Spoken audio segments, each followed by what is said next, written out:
مرحبا بكم أعزائي، كنتمنى تكونوا بخير وعلى خير. أعزائي المشاهدين، في توقيت حساس وبشكل مفاجئ استدعت الولايات المتحدة دي ميستورا لاجتماع الطريق ساعات فقط بعد وصول وزير الخارجية السيد ناصر بوريطة لواشنطن. خطوة كتخلينا نطرحوا سؤال مهم: واش الملف تحسم في الكواليس؟ وشنو كاين وراء التنسيق بين الرباط وواشنطن؟ وعلى صعيد آخر، يبدو أن هادشي اللي وقع قرب تين زواتين أخطر بكثير من إسقاط طائرة مسيرة مالية، وأن العملية كانت مجرد واجهة لفضيحة استخباراتية مدوية، حيث أشارت تسريبات لتورط مباشر النظام العسكري لحماية زعيم إرهابي خطير. يبدو أن هادشي اللي كيحدث اليوم هو أكثر من مجرد صراع حول الحدود أو تحالفات عابرة، وأننا أمام تحول استراتيجي حقيقي في موازين القوى بشمال إفريقيا ومنطقة الساحل، حيث المغرب كيثبت أنه شريك موثوق في ملفات الأمن والاستقرار، بينما تتكشف يوما بعد آخر ارتباكات النظام العسكري الجزائري وتحالفاته المريبة. تفاصيل مهمة ومعلومات خطيرة هنشاركها معكم بالتفصيل في سياق الحلقة. أعزائي المشاهدين، في تحرك دبلوماسي لافت كيحمل رسائل ثقيلة في توقيته ومضمونه، استدعت واشنطن ستيفان دي ميستورا اجتماع عاجل ساعات فقط بعد زيارة وزير الخارجية السيد ناصر بوريطة للعاصمة الأمريكية. لقاء لم يعلن عنه مسبقا، لكنه كيحمل في طياته ملامح تحول كبير في طريقة تدبير ملف الصحراء المغربية على المستوى الدولي. وفي هذا الصدد كشفت وزارة الخارجية الأمريكية يوم الخميس عن محادثات مهمة بين ليزا كينا، هذه المسؤولة الرفيعة عن الشؤون السياسية في وزارة الخارجية الأمريكية، وستيفان دي ميستورا المبعوث الشخصي للأمين العام للأمم المتحدة إلى الصحراء المغربية، وهادشي قبل أيام من اجتماع مجلس الأمن المزمع عقده في 14 أبريل الجاري. هذا التطور يعد صفعة جديدة النظام العسكري الجزائري وتنظيمه الإرهابي، يؤكد بما لا يدع مجال الشك أن ملف الصحراء المغربية بات يضر من عواصم القرار الدولي وعلى رأسها واشنطن، حيث لا مكان للتهريج الدبلوماسي اللي اعتادت عليه الجزائر.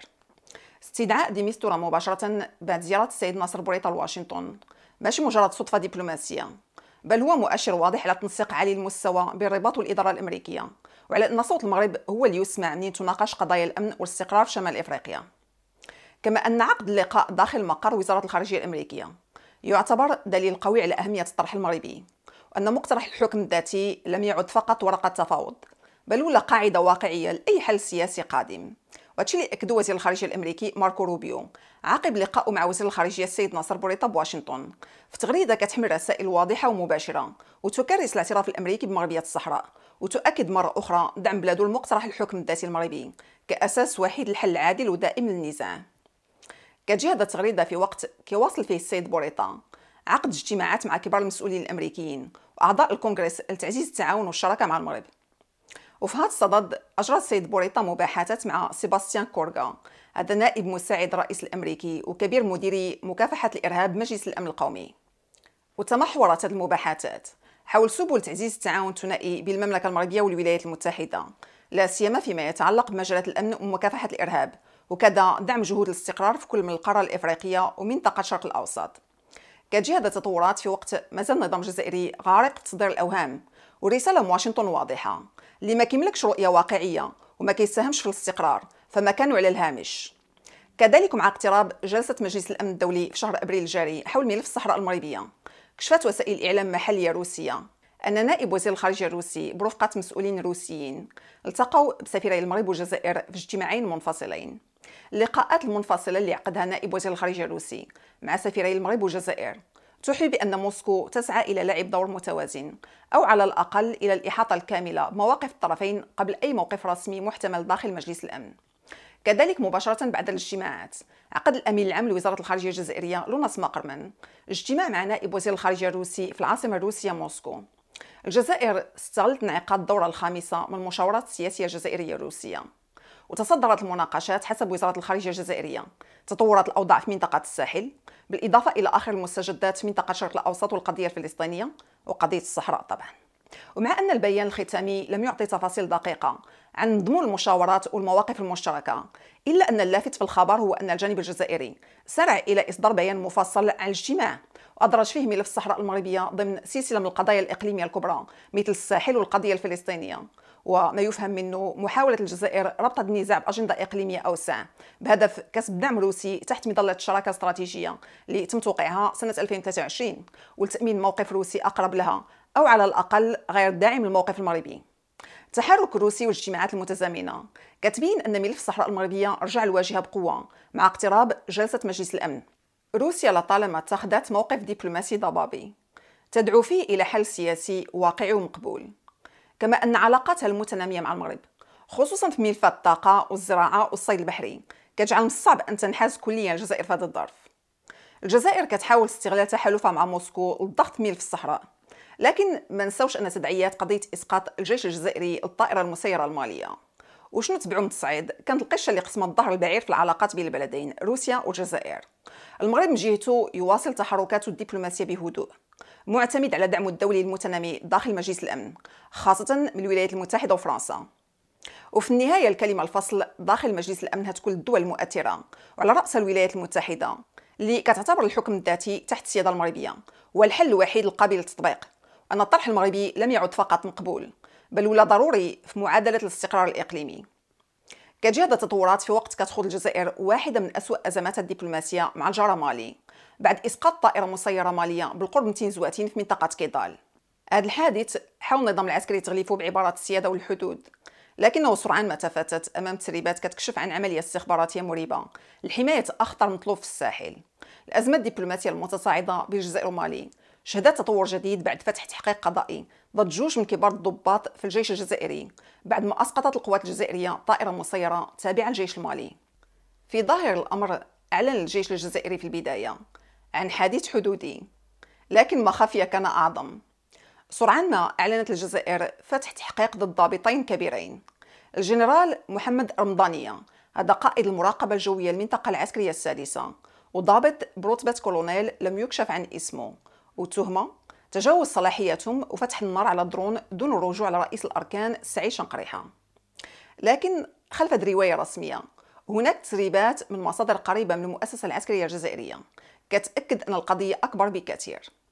حسب هذه المصادر الضابطين ليس سوى كبش فداء التغطية على عملية استخباراتية سرية، عملية كان هدفها حماية إياد أغالي هذا زعيم التنظيم الجهادي الخطير نصرة الإسلام والمسلمين، والقرار لم يصدر من قادة ميدانيين بل من رأس الهرم الاستخباراتي الجنرال رشدي فتحي موساوي هذا مدير جهاز الأمن الخارجي الجزائري.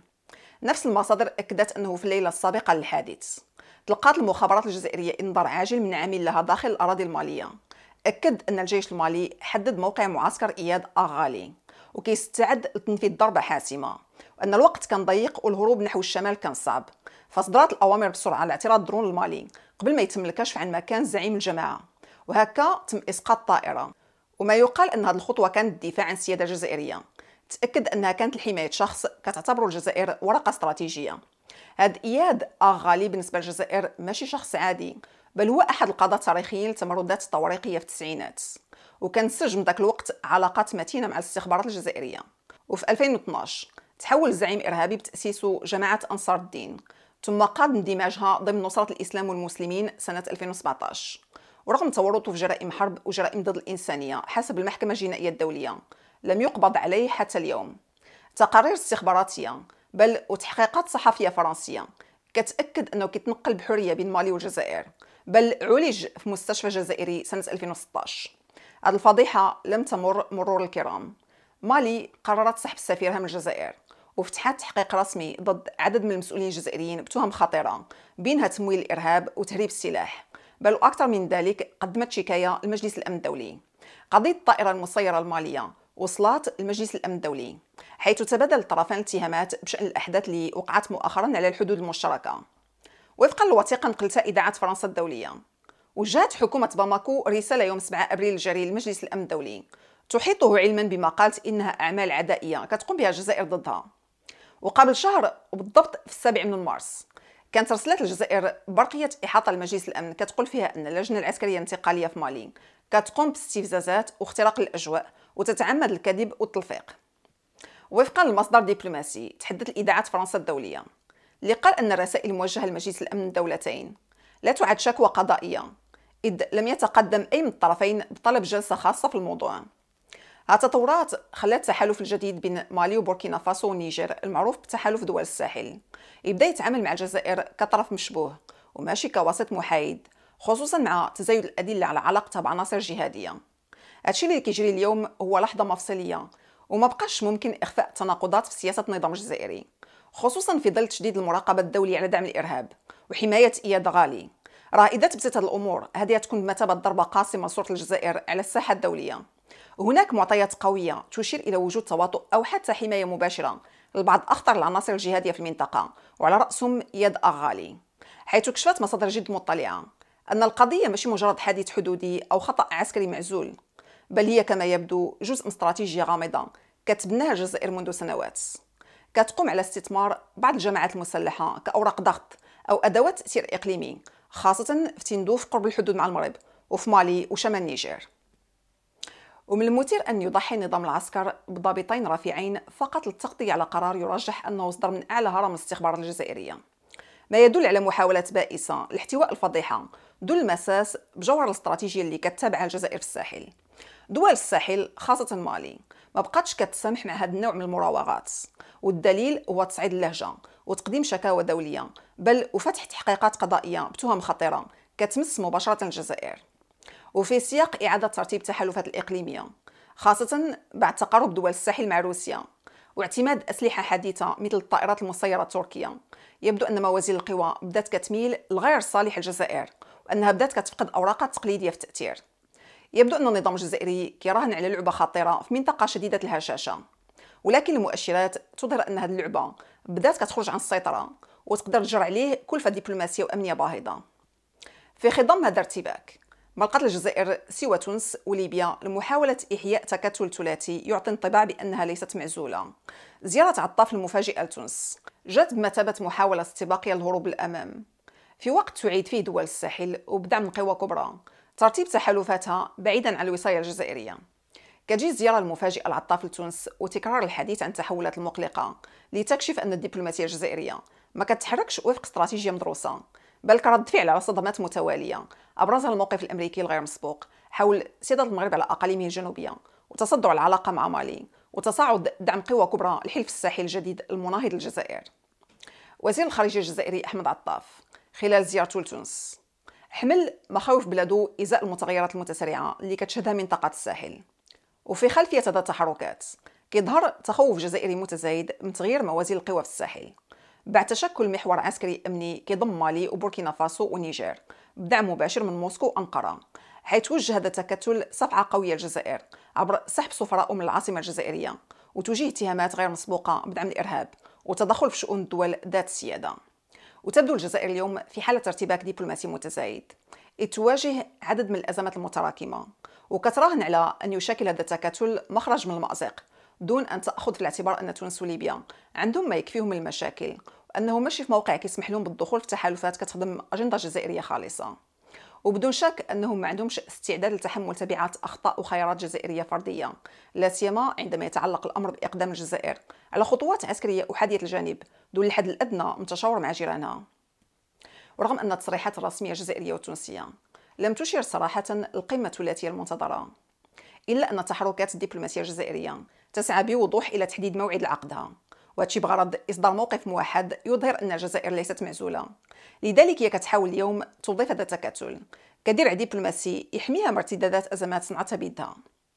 وحذر عطاف من أن الأوضاع المحيطة بالبلدين إقليميا ودوليا لا تبشر بالخير ولا تدعو إلى الاطمئنان، أكد أن التنسيق بين الجزائر وتونس تجاوز حدود الضرورة ولا اليوم حتمي بالنظر للمتغيرات الإقليمية والدولية. ولا يزال من غير الواضح شنو كتطلب الجزائر بالتحديد من تونس وليبيا لدعم موقفها في ظل التوترات على حدودها الجنوبية، بخلاف التصريحات التضامنية المعتادة أو تحذيرات من مخاطر الأوضاع الإقليمية. هنا يجب الإشارة إلى أن القمة الثلاثية اللي يفترض أن تعقد في طرابلس ما زالت مؤجلة دون تفسير واضح. غياب التصريح المباشر يلمح إلى وجود تحفظات من الجانبين التونسي والليبي. وسط كل ذلك تبدو الجزائر كمن يسابق الزمن لإعادة رسم دور إقليمي كانت كتظنه محصن، فإذا به يتهاوى بفعل سياسات متخبطة وتحالفات مشبوهة وتقديرات خاطئة للأولويات الإقليمية. هذا الحراك الجزائري يتزامن مع تغييرات إقليمية أوسع أبرزها تنامي دور المغرب في ملفات استراتيجية وتوجه دول الساحل نحو تحالفات جديدة تتجاوز الدور التقليدي للجزائر. هذا التكتل الثلاثي يبدو كخطوة متأخرة هدفها الرئيسي هو كسر العزلة أكثر من كونه مشروع إقليمي فاعل. باختصار، الجزائر ما كتبحثش من خلال هذا التكتل عن شراكة حقيقية بقدر ما كتبحث عن غطاء سياسي للهروب من تداعيات أزماتها الدبلوماسية، والمفارقه ان هذه المحاولات ديالها المشبوهه تقدر تزيد من حده العزله بدل ما تخرجها منها، خاصه اذا استمرت في اعتماد خطاب مزدوج وتحركات احاديه لا تلقى قبول اقليميا. حتى هنا وصلت نهايه هذه الحلقه، اشكركم على حسن المتابعه، جمعه مباركه والسلام عليكم.